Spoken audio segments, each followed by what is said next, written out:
America और Iran के दरमियान जौहरी मुज़ाकरात का तीसरा दौर आज जिनेवा में होगा। ओमान सालिसी करेगा। ईरानी वज़ीर ख़ारजा अब्बास अराग़ची और दीगर हुकाम जिनेवा पहुंच गए। अमेरिका की जानिब से खुसूसी एलची स्टीव विटिकॉफ, अमेरिकी नुमाइंदा जेरेड कुशनर मुज़ाकराती टीम का हिस्सा। Director general international atomic energy agency की भी मुज़ाकरात में शिरकत का इम्कान।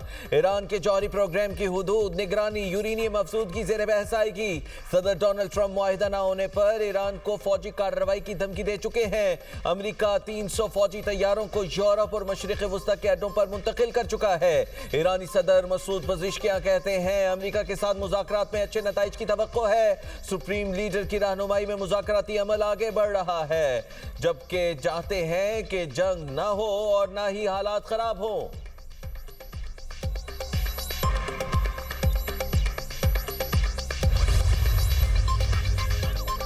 और जौहरी इस्तेमाल का हक नहीं छोड़ेंगे। ईरान के गिर्द बहुत बड़ी फौज लगाने का मकसद हमें धमकाना है। अमेरिका चाहता है हम हथियार डाल दें, ऐसा हरगिज नहीं होगा। ईरानी वज़ीर ख़ारजा अब्बास अराग़ची कहते हैं इसराइल ने हमला किया था तब भी ईरान ने हथियार नहीं डाले थे। ईरान पहले से कहीं ज्यादा तैयार है। जंग हुई तो तबाहकुन होगी, लड़ाई हुई तो तनाज़े में पूरा खित्ता शामिल हो जाएगा। तनाज़े का हल सिर्फ बातचीत और सिफारतकारी में है। अमेरिका के साथ मुनसिफाना मुआहिदे तक पहुंचने के लिए पुरअज़म है। अमेरिका तक पहुंचने वाले हथियार तैयार नहीं कर रहे। खित्ते में इसराइल वाहिद मुल्क है जो जंग चाहता है।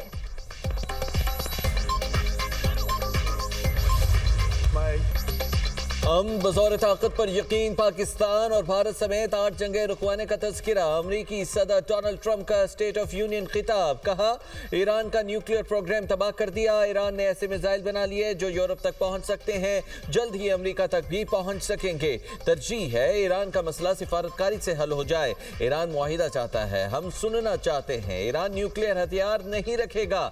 ईरानी हुकूमत ने 32,000 मुजाहिरीन को कत्ल किया। ईरान से मुजाहिरीन की फांसियां रुकवाई।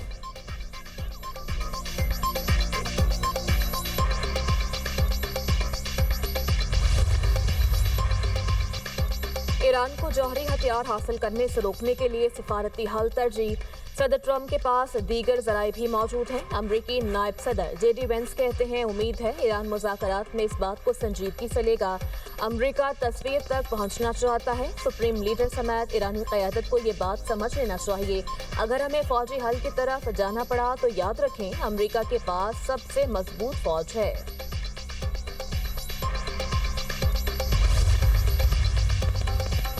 मिसाइल प्रोग्राम से मुतालिक अमरीकी इल्ज़ामात मुस्तरद। ईरानी वज़ारत ख़ारजा के तर्जुमान इस्माइल बक़ाई कहते हैं ईरान की जौहरी और बैलिस्टिक मिसाइल प्रोग्राम से मुतालिक अमरीकी दावों में कोई सदाकत नहीं है। एहतजाज के दौरान हलाकतों की तादाद का इल्ज़ाम भी गलत है।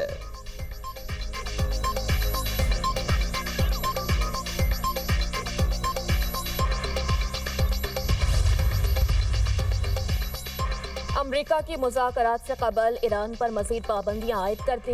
30 से ज़ायद अफराद और इदारे पाबंदियों की फहरिस्त में शामिल। बहरी जहाज़ों और कंपनियों पर भी पाबंदियाँ आयद। अमरीकी महकमा ख़जाना के मुताबिक अफराद और कंपनियाँ ईरान की गैर कानूनी पेट्रोलियम फ़रोख्त में मुलव्वस हैं। ईरानी बैलिस्टिक मिसाइल प्रोग्राम रिवायती हथियारों की तैयारी में मुआवनत कर रहे थे।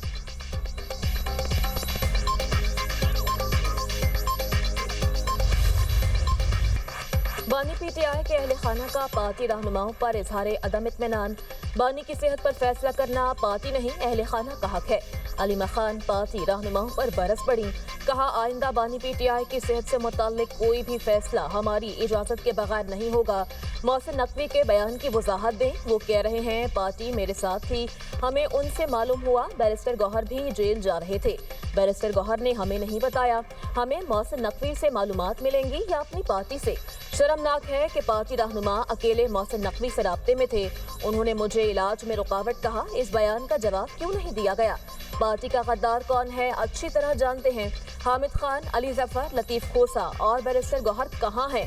पार्टी ऐसे पुरसुकून है जैसे बानी का इलाज हो गया हो। बस बहुत हो गया। जो बानी के बयानिए का बोझ नहीं उठा सकता वो साइड पर हो जाए।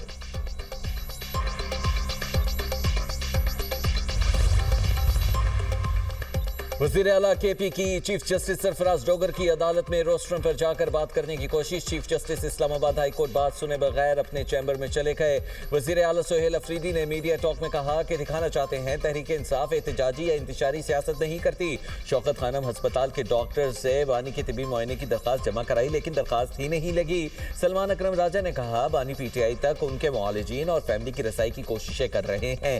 तिब्बी मुआयने के लिए दरखास्तें दायर की लेकिन समाअत नहीं हो सकी।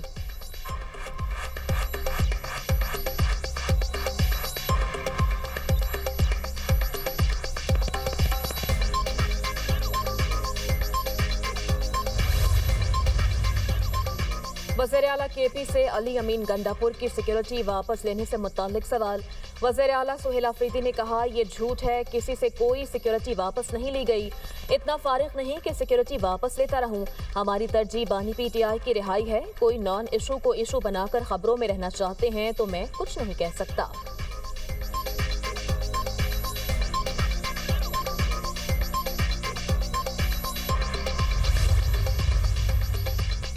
बानी पीटीआई की अस्पताल मुंतकिली की दरखास्त पीर को मुकर्रर होने का इम्कान। Chairman PTI barrister Gohar, Shahid Khattak, Latif Khosa, Amina Khan की रजिस्ट्रार सुप्रीम कोर्ट से मुलाकात। पीटीआई रहनुमाओं ने केस जल्द समाअत के लिए मुकर्रर करने की इस्तदा की। 190 मिलियन पाउंड केस में अहम पेशरफ। बानी पीटीआई और बुशरा बीबी की सजा मुअत्तली की मुतफर्रिक दरखास्त समाअत के लिए मुकर्रर। इस्लामाबाद हाई कोर्ट के रजिस्ट्रार ने मुतफर्रिक दरखास्तें आज समाअत के लिए मुकर्रर की। चीफ जस्टिस सरफराज डोगर और जस्टिस आजम खान समाअत करेंगे।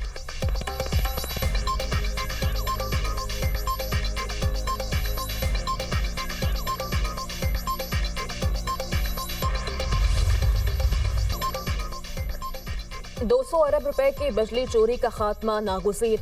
बिलवास्ता टैक्सेस में चोरी को रोका जाएगा। अगले बजट में डायरेक्ट टैक्सेस में कमी करना होगी। निजी शोबे आगे आए, हम सपोर्ट करेंगे। वज़ीर आज़म का पाकिस्तान गवर्नेंस फोरम से खिताब। कहा मुल्की पहिया चलाने के लिए इक़दाम किए, करप्शन ज़दा इदारों का खात्मा किया।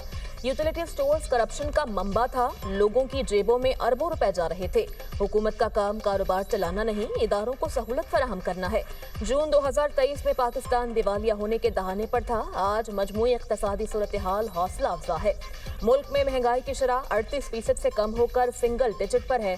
पॉलिसी रेट 22% से कम होकर 10.5% पर आ गया। बरामदात में इजाफे के लिए गुंजाइश मौजूद है। सोलर के हवाले से जायज मौक़िफ़ को सुना गया। बिजली की कीमत में ₹7 फी यूनिट कमी की गई। कर्जे जादू मंतर से नहीं, अमली इक़दाम से खत्म करना होंगे। वतन अजीज से दहशतगर्दों के खात्मे का मिशन। सिक्योरिटी फोर्सेस के इंटेलिजेंस बेस्ड ऑपरेशंस। फितनाल हिंदुस्तान के 34 ख्वारिज जहनुम वासिल। केपी में 4 मुख्तलिफ मकामात पर झड़पों में भारतीय प्रॉक्सी। फितनाल ख्वारिज के 26 दहशतगर्द मारे गए।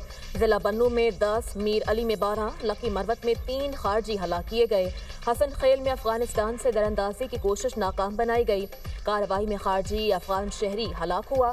सिम्बाजा बलूचिस्तान में सिक्योरिटी फोर्सेस की कार्रवाई में 8 खारजी मारे गए। हलाक दहशतगर्दों के कब्जे से असलहा और गोला बारूद भी बरामद। सदर मुमलिकत वज़ीर आज़म वज़ीर दाखिला का कामयाब कार्रवाइयों पर सिक्योरिटी फोर्सेस को खिराज तहसीन। शहबाज शरीफ ने कहा दहशतगर्दी को जड़ से उखाड़ कर दम लेंगे।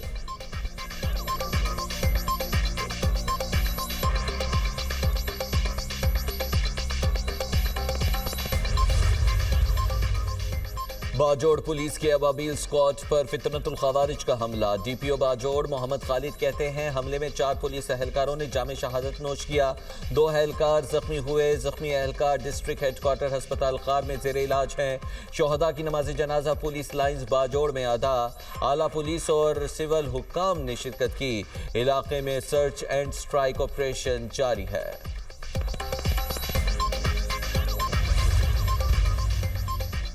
सादिकाबाद कच्चे में जारी ऑपरेशन में पुलिस को बड़ी कामयाबी। डाकू तनवीर अंधर और जफरी जब्बल ने सरेंडर कर दिया। डीपीओ इरफान समूह की प्रेस कॉन्फ्रेंस कहते हैं तनवीर पर 1 करोड़ और जफरी पर 50 लाख रुपए इनाम था। कच्चे में इस वक्त कोई भी मुनज़्ज़म गैंग नहीं रहा। हथियार डालने वाले डाकुओं की तादाद 229 हो गई है। ऑपरेशन में अब तक 69 डाकू हलाक, 97 जख्मी हालत में गिरफ्तार किए गए। डाकुओं के खिलाफ ऑपरेशन में 52 पुलिस एहलकार शहीद हुए।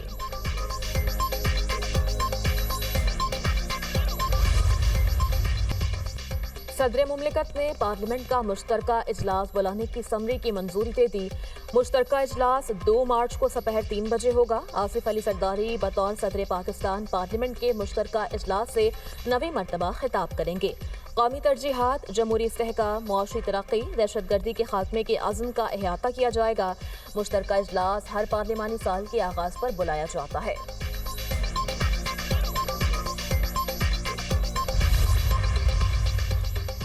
वज़ीर ख़ारजा इसहाक़ डार आज सऊदी अरब के दौरे पर रवाना होंगे। OIC एग्जीक्यूटिव कमेटी के गैर मामूली वज़ारती इजलास में शिरकत करेंगे। इजलास इसराइली आबादकारी, इल्हाक और मगरबी किनारे से मुतालिक गैर कानूनी इक़दाम पर तलब किया गया है। पाकिस्तान मकबूजा मगरबी किनारे पर इसराइली इक़दाम के खिलाफ अपना मौक़िफ़ पेश करेगा। इसहाक़ डार की OIC वज़ीर ख़ारजा से 2 तरफ़ा मुलाकातें भी मुतवक्किल हैं।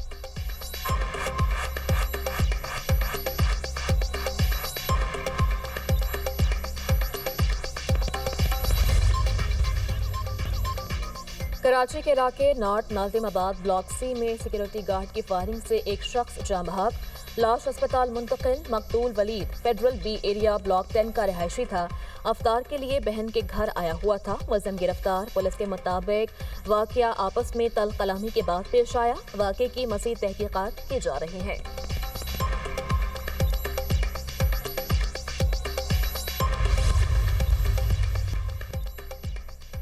कराची में कोरंगी मुर्तजा चौरंगी के करीब पापड़ बनाने वाली फैक्ट्री में लगी आग पर काबू पा लिया गया। कूलिंग का अमल जारी।